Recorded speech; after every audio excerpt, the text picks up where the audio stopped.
On passe à l'info éco avec Lynn Rifaille. Bonjour Lynn. Bonjour Damien. Ce matin, on va s'intéresser à l'envolée du Bitcoin que rien ne semble arrêter. Son prix a plus que doublé depuis le début de l'année et maintenant il vient de battre un nouveau record à plus de 64 000 dollars. Le Bitcoin, hein, Lynn, ce nouveau pic, il est atteint alors qu'on attend ce mercredi l'entrée en bourse de Coinbase. C'est l'une des plus grandes plateformes d'échange de crypto-monnaies. Oui Damien, et aussi c'est l'un des événements les plus attendus de cette année à la bourse de New York, à Wall Street. La plateforme d'échange de crypto-monnaies Coinbase fait donc son entrée au Nasdaq, l'indice des valeurs technologiques de la bourse de New York ce mercredi. Valeur estimée de l'entreprise, tenez-vous bien, plus de 65 milliards de dollars.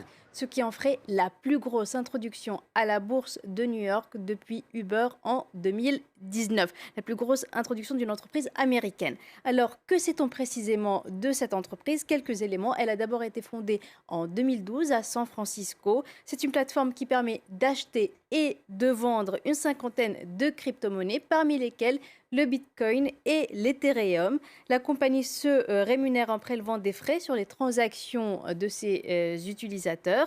Or, avec la flambée du prix du Bitcoin et des autres crypto-monnaies, eh bien, son chiffre d'affaires a quasiment été multiplié par 10 en un an pour atteindre 1,8 milliard de dollars au premier trimestre 2021 et son profit a été multiplié par 25 sur cette même période. Impressionnant, hein. Coinbase fait donc son entrée à Wall Street dans un contexte qui est particulièrement favorable alors que les crypto-monnaies suscitent en ce moment un intérêt sans précédent. Oui, on l'a déjà vu en 2020, en pleine crise sanitaire, le Bitcoin avait connu une ascension fulgurante. Son prix a quasiment été multiplié par 4 sur l'ensemble de l'année. Au début de l'année 2020, il était autour de 7 000 dollars.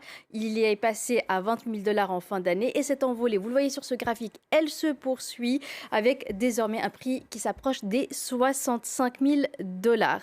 Un engouement qui ne concerne pas que le Bitcoin, d'autres crypto-monnaies comme l'Ethereum ont aussi vu leur valeur flamber. Il n'y a pas assez de Bitcoin, donc aussi les consommateurs se rabattent sur d'autres crypto-monnaies en espérant que la tendance suive. Eh bien, conséquence de tout cela, l'ensemble du marché des crypto-monnaies atteint désormais, vous allez le voir, le chiffre impressionnant de plus de 2000 milliards de dollars. Plusieurs raisons peuvent expliquer cela. D'abord, avec la crise sanitaire, vous savez, les banques centrales ont inondé le marché de billets de liquidité et les rendements des bons du Trésor ont nettement reculé. Les bons du Trésor, c'est des investissements sûrs sur lesquels d'habitude se dirigent les investisseurs. Eh bien, avec des rendements très faibles, ils ont eu tendance à se diriger vers d'autres investissements beaucoup plus risqués, mais avec des rendements beaucoup plus élevés. Et puis ensuite, dans les pays où l'inflation est forte, investir dans le Bitcoin et les autres crypto-monnaies apparaît aussi comme un moyen de protéger la valeur de ces investissements.